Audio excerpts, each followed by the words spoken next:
Hello, I will talk. I will just remind you of the structure and function of nucleotides. Then we go into the synthesis and degradation of pyrimidines, synthesis and degradation of purines. Then I will talk about the salvage pathways and the synthesis of deoxyribonucleotides. During the session, I will take mention of chemotherapy and how that is related to nucleotide metabolism, and also mention some important nucleotide metabolism disorders. I found a couple of useful videos for you if you want to watch them. Please watch this gout video when we get there. There is Rush contribution in creating that osmosis video. So let's go back to our metabolic pathways. You mainly realize that we did not talk about purines and pyrimidines, neither the synthesis nor the degradation until now.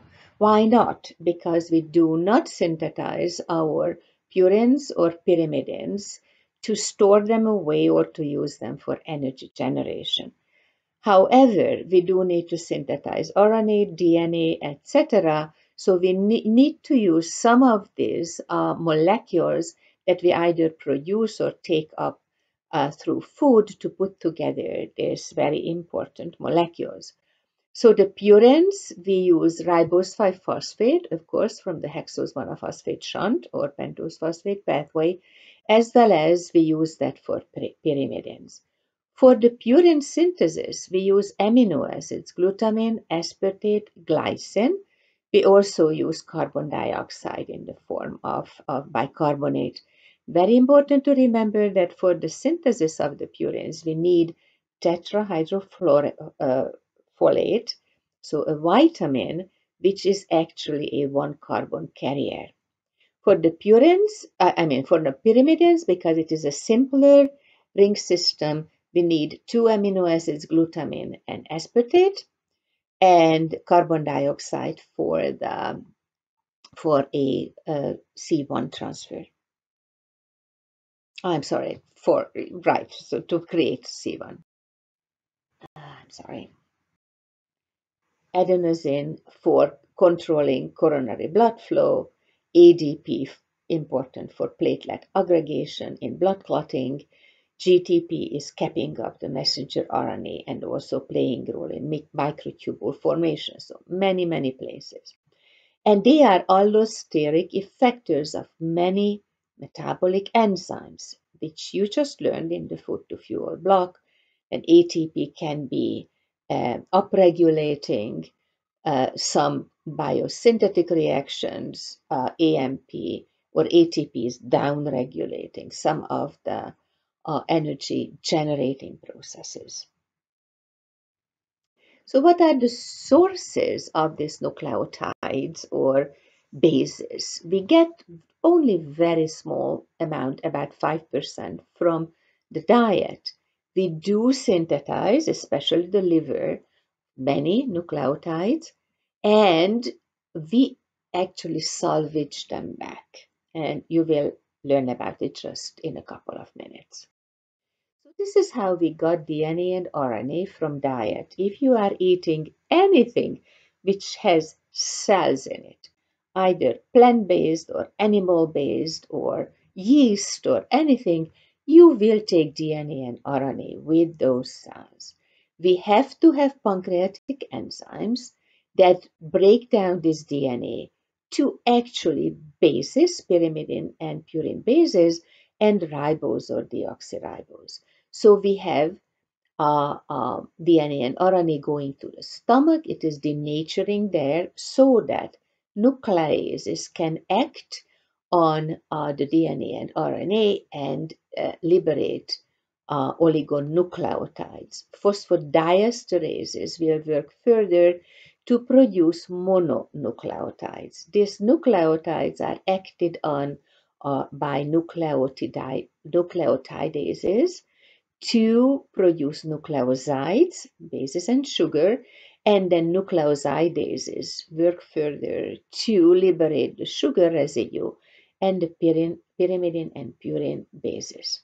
Now, purine and pyrimidine bases and the sugar residues, ribose or deoxyribose, will be absorbed to the mucosal cells.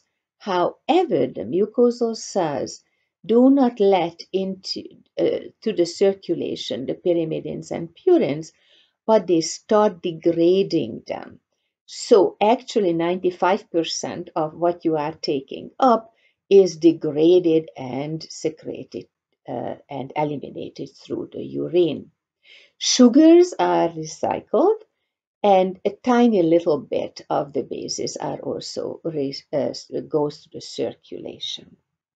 So just ahead of time, what I wanted to say, what you eat will contribute to the uric acid level in regard of purines.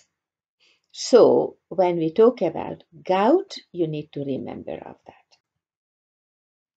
Now, what are the clinical relevances? Why are we talking about this synthesis? Well, one, that you cannot have cell division without them, obvious.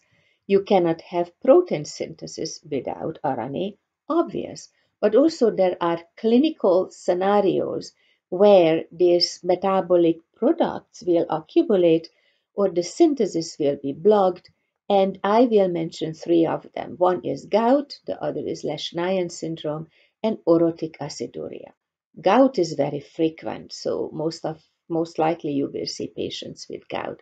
Lesch-Nyhan is a very devastating childhood disease, so you may or may not see patients with that one. And orotic aciduria is rare, but you may see patients with that. Now, the other relevance is that we can actually interfere in the synthetic pathway of the nucleotides through chemotherapeutic agents, which means that we can treat cancer with chemotherapy, actually blocking the division of the cancer cells. And also there are a couple of antibiotics that interfere with bacterial DNA synthesis. Now, I have no doubts that you heard about this from pharmacology in the previous blocks. I just wanted to refer to that it is all because of interference with DNA or nucleotide synthesis. So let's go to the essence of this lecture. Ribonucleotide metabolism, purine synthesis, degradation, salvage, pyrimidine synthesis, degradation, and salvage that I will go through before I go to the deoxynucleotide synthesis, because we need to actually synthesize the ribonucleotides before we can reduce the sugar residue to deoxynucleotides. Now, as a general idea and very important thing to remember ahead of time, so de novo synthesis of either purines or pyrimidines is very complex and very expensive. So just that you remember, the purine synthesis requires many steps, actually 11. I don't hold you responsible if you don't remember this number, and use 6 ATP molecules. Pyrimidine synthesis, 9 steps, 6 molecules of ATP. So, because it is so complex and expensive, we use extensively salvage pathways, which means we can rescue bases or nucleosides and we can reuse them. The degradation of the nucleotides is ongoing, of course, with every cell death. You have DNA, RNA, some nucleotide cofactors go through degradation, and it may come with challenges, especially for the purines that I will talk about. And deoxynucleotides need to be formed for DNA replication. So let's dive into purines. So purine is the more complex ring system, heterocyclic 2 rings. You need to have amino acids, carbon dioxide, and tetrahydrofolate, a vitamin derivative, to be able to put together this complex ring. So what do we use? We use a whole molecule of glycine, we use the nitrogen from aspartate and we use two nitrogens from glutamine. We use carbon dioxide in the form of bicarbonate and two C1 carbon 1 units derived and delivered by tetrahydrofolate. So yes, we use a lot, and we need to then join this ring system to ribose 5-phosphate, which is coming from the hexose monophosphate shunt or PPP, pentose phosphate pathway. So glucose is necessary for the synthesis because you remember hexose monophosphate shunt is a shunt from glycolysis. We need vitamin, folate, to carry that C1 residue, which is coming from serine, glycine, tryptophan, or histidine. So more amino acids that are used for synthesizing the purine ring. Many enzymes are involved and they are all cytosolic. The first purine is IMP, which is not built into DNA or RNA, but it is a junction point in synthesizing either AMP or GMP, which then will be further glycosylated and can be used for any of the functions that these nucleotides have. So let's start with ribose 5-phosphate coming from the hexose monophosphate shunt or pentose phosphate pathway needs to be activated. The activation is actually phosphorylation, and the phosphorylation is coming through the enzyme which we call phosphoribosyl pyrophosphate synthase or PRPP synthase. This uses ATP energy to put two phosphates onto ribose 5-phosphate. Okay, so this is the starting material, the activated ribose in the form of phosphoribosyl pyrophosphate, PRPP. Everything that comes after that is sequential addition to all the ingredients to form the ring. So PRPP is taking everything from 2-glutamine, which are nitrogen donors, the whole glycine, tetrahydrofolate derived C1 ingredients, carbon dioxide, and nitrogen from aspartate. So the ring forms on phosphoribosyl pyrophosphate, produces the first purine nucleotide, which is IMP, and then IMP dehydrogenase produces GMP and adenylosuccinate synthase forms AMP. GMP and AMP are further phosphorylated by kinases to have GTP and ATP as end products.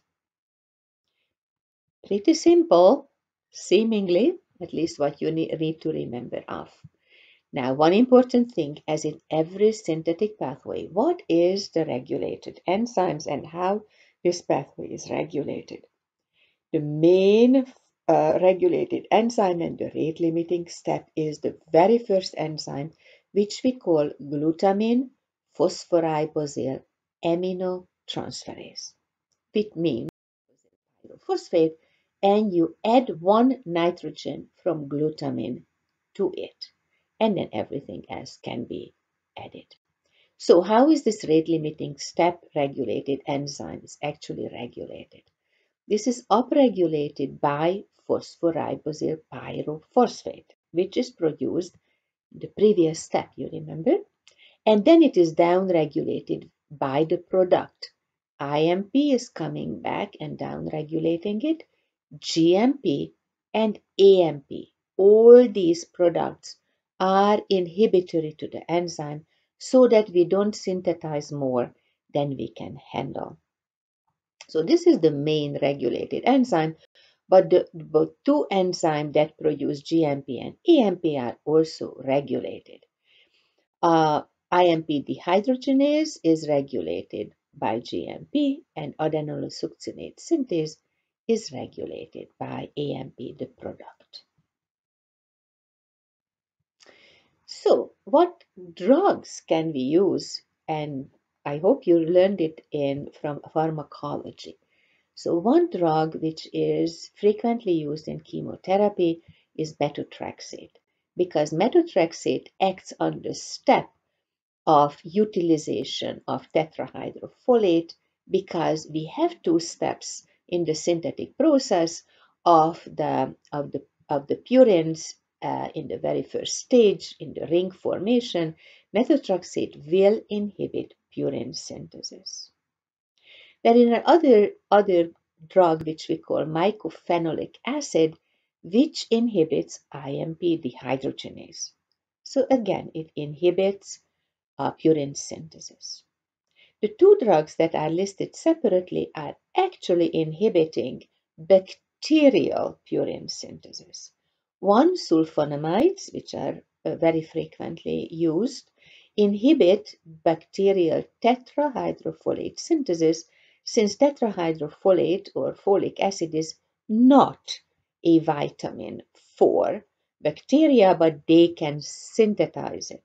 So that is what sulfonamides are inhibiting. And trimethoprim is a folate analog which will actually interfere with the folic acid use. All right, now let's go to degradation. Purines are degraded, either adenosine or guanine or AMP and GMP or ATP or DTP, to uric acid. IMP, adenosine, guanine, they are nucleosides. They need to be turned into bases, and then these bases are going through a transformation to form uric acid. Now, until now, you learned about, for example, cholesterol, which we don't have enzyme to open the ring system. This is the same thing about purine rings. We cannot open the ring. So this pretty much apolar ring is modified to be more polar to be able to be secreted through the urine. Xanthine dehydrogenase, or also called xanthine oxidase, is the enzyme, the single enzyme, which will modify hypoxanthine to xanthine and xanthine to uric acid. The uric acid is slightly more soluble than hypoxanthine or xanthine was, so it helps the body to get rid of uric acid. However, uric acid is still pretty apolar, so we need to be very careful of how much purine we degrade, because uric acid is prone to precipitate if too much is circulated in the blood or in the urine. Now, there is an ancient drug which we call allopurinol, which can inhibit these enzymes, so it backs up the formation of hypoxanthine and xanthine and uric acid. So when we have uric acid accumulation, we can develop gout. Gout is nothing else but accumulation of uric acid and precipitation of uric acid due to be a pretty hydrophobic molecule. This gout will be further discussed in your case discussion, which can cause arthritic pain, joint dysmobility and deformity, and also can cause kidney problems. We have primary gout or secondary gout. Primary gout is when we have a problem, a genetic lesion with purine metabolism. We are synthesizing too much, we are degrading too much, we are producing a lot of uric acid. However, the more frequent is the so-called secondary gout. And secondary gout can be produced by either consuming too much purines and pyrimidines. Thus, we have a problem with producing a lot of uric acid. You remember that uric acid is produced right away from food in the mucosal cells. Also, if we eat food which contains a lot of protein, that can push new synthesis of nucleotides, purines, which we don't need, so we degrade them, and then we have a lot of uric acid. Alcohol is also interfering, especially with the elimination of uric acid. However, there are conditions like leukemia, radiation therapy, renal insufficiency, when we break down a lot of urine, a lot of purines producing uric acid and renal insufficiency, and alcohol also can interfere with the elimination of uric acid. Now, please watch this video. This video will go through how the gout is developing and what the reasons for gout and what we can do for the patients to eliminate gout. But as I mentioned, it will be also discussed later in your self-study from other disciplines and in your case. So purine salvage pathways, we synthesize them, very expensive, very complex. We used a lot of energy and proteins for that and a vitamin, so they don't want to lose them. So when these DNA, RNA, nucleotide cofactors are turning over and we have the basis, we want to rescue them. So the rescue is going through so-called phosphoribosyltransferase transferase enzyme systems. So for example, when we have hypoxanthine or guanine, we use the so-called HGPRTase, hypoxanthine guanine phosphoribosyltransferase transferase, and we have adenine, we use adenine phosphoribosyltransferase transferase. So here are the enzymes, and then we produce IMP, we produce GMP, and we use AMP, which can be further phosphorylated, and here again we have ATP and GTP. Very smart system. Now, especially important for extrahepatic tissues, because the majority of purine synthesis is happening in the liver, but also the extrahepatic tissues need to synthesize DNA, RNA, and they can do it through salvaging the bases to produce, again, purines for themselves. Clinical relevance is Lesch-Nyhan syndrome when HGPRT is not working. So we cannot rescue purine bases, which means that in these patients, the salvage is not working. So there will be a lack of purine nucleotides. This is a devastating early age onset X-linked recessive syndrome hitting a lot of babies. Okay, let's see what you need to know about pyrimidine synthesis and salvage and degradation.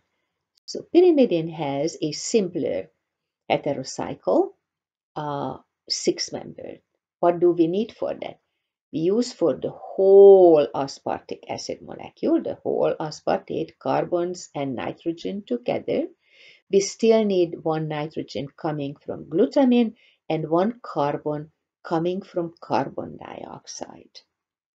This is again a multi-step process, but the difference between purine and pyrimidine synthesis is that at first the ring is formed, then the ring is put to ribose 5-phosphate, and ribose 5-phosphate again is presenting itself as an activated ribose in the form of phosphoribosyl pyrophosphate. So we need the ribose 5-phosphate coming from hexose monophosphate shunt. Again, glucose is important. Now we have cytosolic and one single mitochondrial enzyme. And the first pyrimidine that we produce is UMP, and from UMP we will produce CMP, and then they can go to producing DUMP, DCTMP, and then from DUMP, DTTP, so the deoxy forms. All right, so how do we do that? We have glutamine, and we form carbamoyl phosphate from glutamine and carbon dioxide.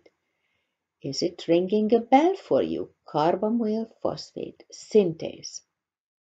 If you remember, carbamoyl phosphate synthase 1 is mitochondrial, and this is the first step of urea cycle production of carbamoyl phosphate that then enters the urea cycle. This is here in the cytosol is carbamoyl phosphate synthase 2.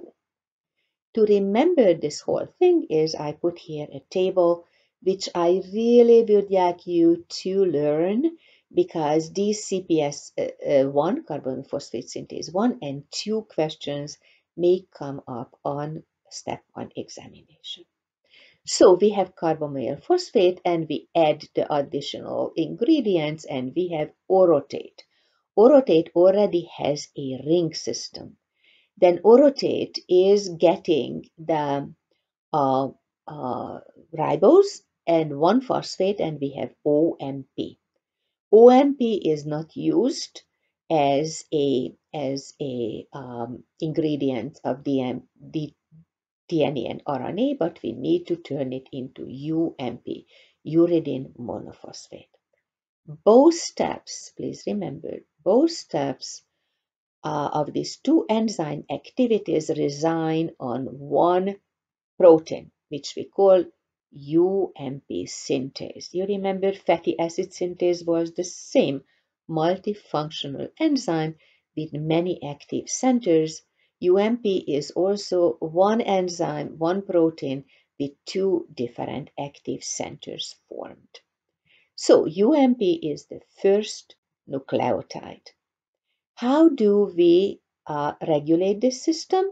We regulate with the system with ATP upregulating CPS2 and UTP downregulating it.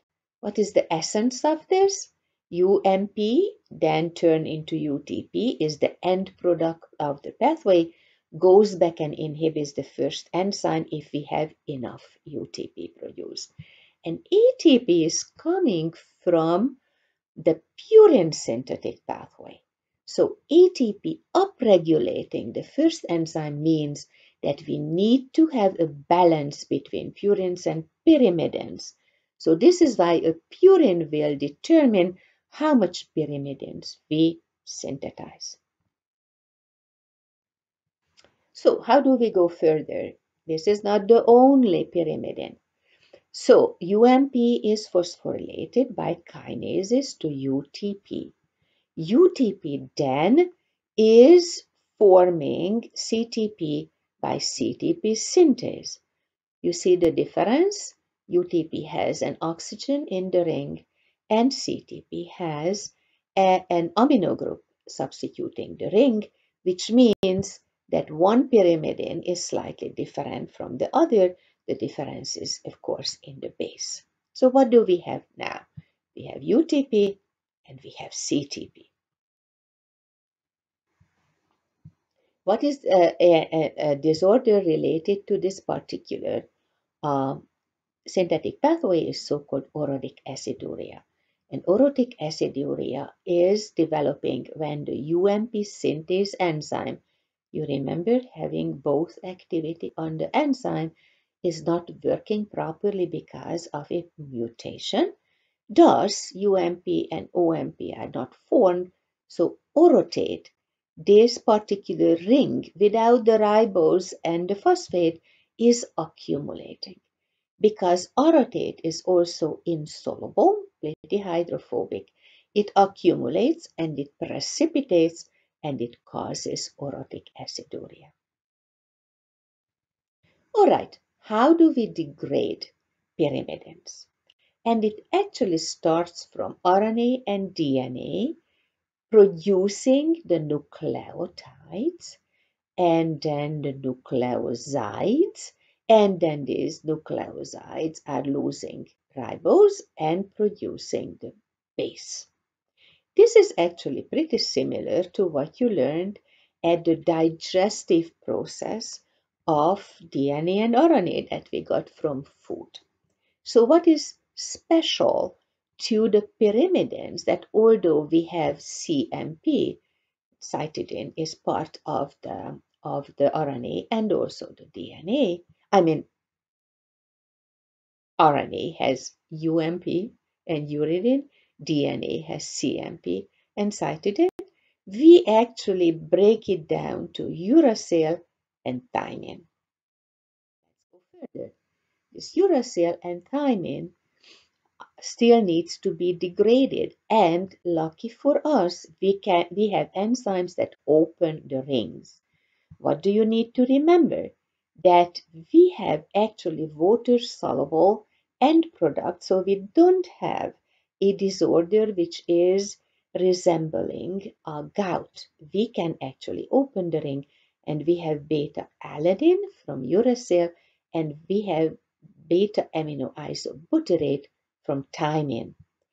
This is a unique product. This cannot come from anything else but thymine, which means that beta-amino isobutyric acid levels can be used to diagnose whether we have high levels of degradation of DNA, and we can monitor cancer patients on chemotherapy or radiation therapy of how much damage we made to not just the cancer cells, but unfortunately to healthy cells too.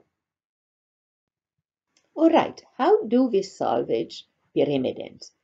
Pyrimidines can be salvaged similar to purines through phosphoribosyl transferases, pyrimidine nucleoside phosphorylases, but we don't do a lot of this. Rather, we salvage the nucleosides and we rephosphorylate them by kinases. So we have ADP, we have ATP actually, GTP, CDP, and UTP formed. And now we need to produce the deoxy form of these ribonucleotides to be able to build DNA. So the starting material is actually the diphosphates of ribonucleosides, ADP, GDP, CDP, and UDP. We use an enzyme which we call ribonucleotide reductase to produce deoxy-ADP, deoxy-GDP, deoxy-CDP, deoxy-UDP. So here is an example that this is CTP with the ribose here, and when we produce deoxyribose, we take away this hydroxyl group. So this is DADP, DGDP, DCDP, and DUDP. Now you remember in DNA, we do not have uracil, uridine. It is typical of RNA. So we need to produce deoxy TTP to build the DNA. So what do? We have DADP, DGTP, DCDP, no problem. We put an other phosphate group with a kinase and we are ready to produce DNA. However, we need DTTP. So we can produce it from DCDP or DUDP turning into DUMP, and then now we need a specific enzyme which we call thymidylate synthase to produce DTMP monophosphate, thymidylate monophosphate, and then we need two kinases to produce DTTP. What do you need to remember of this? That we start with diphosphates of ribonucleotides. The key enzyme is ribonucleotide reductase, and the key enzyme for thymidine synthesis, DTTP synthesis is time-delayed synthase. Let's have a little look on time-delayed synthase.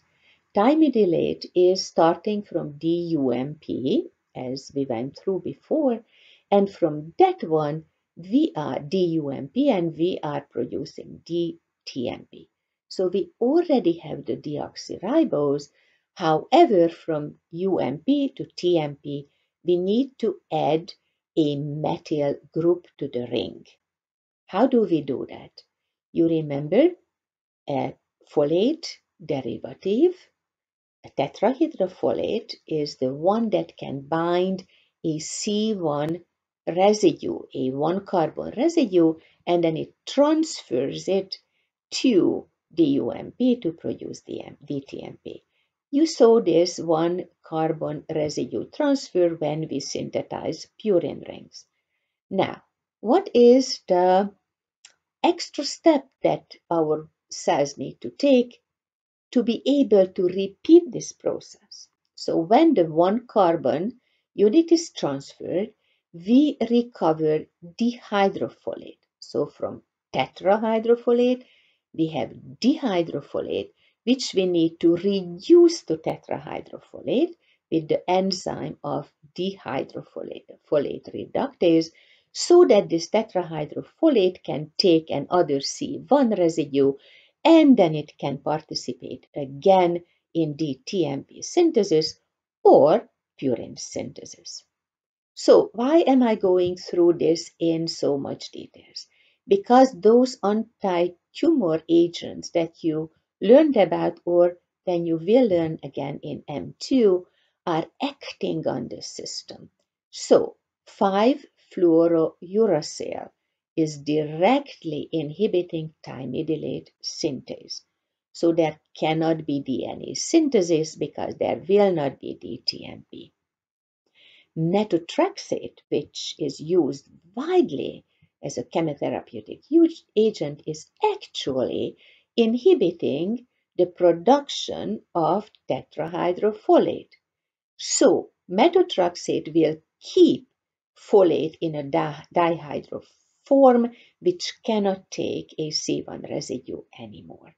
So it is also inhibiting DNA synthesis through not being able to produce DTMP and not being able to produce purine nucleotides, because this system also worked there. Very potent. But the problem is, it does not distinguish between cancer cells and normal cells. So normal cells will be also affected. And let me mention that hydroxyurea is actually an inhibitor of the ribonucleotide reductase. You remember every production of deoxynucleotide, we need ribonucleotide reductase. Very potent chemotherapeutic anti-tumor drugs, all three of them. Now, this is what you learned today. Nucleotide metabolism. If you blow it up, this figure will remind you of a lot of the synthesis of the purine and pyrimidine nucleotides, and then it will also remind you of the drugs that we can use to inhibit de novo synthesis. It will remind you of the salvage pathways, and it will actually explain what the primary and secondary gout causes are. So as a summary, you learned about nucleotides. We started with how do we get them, and we also talked about the synthesis, degradation, and salvage of the purines and the pyrimidines that will make us enough DNA and RNA and nucleotide cofactors and energy-carrying molecules in our system. We talked about several disorders. Please remember gout, Lesch-Nyhan syndrome, and orotic aciduria, and how it is related to purine and pyrimidine synthetic pathways. Then we went for deoxyribonucleotide synthesis. We talked about ribonucleotide reductase and thymidylate synthase being the two key enzymes there. And then we finished with chemotherapy agents, 5-fluorouracil, methotrexate, and hydroxyurea. Methotrexate being not just inhibition of the DNA synthesis, but also the purine purine synthesis pathway too. Thank you.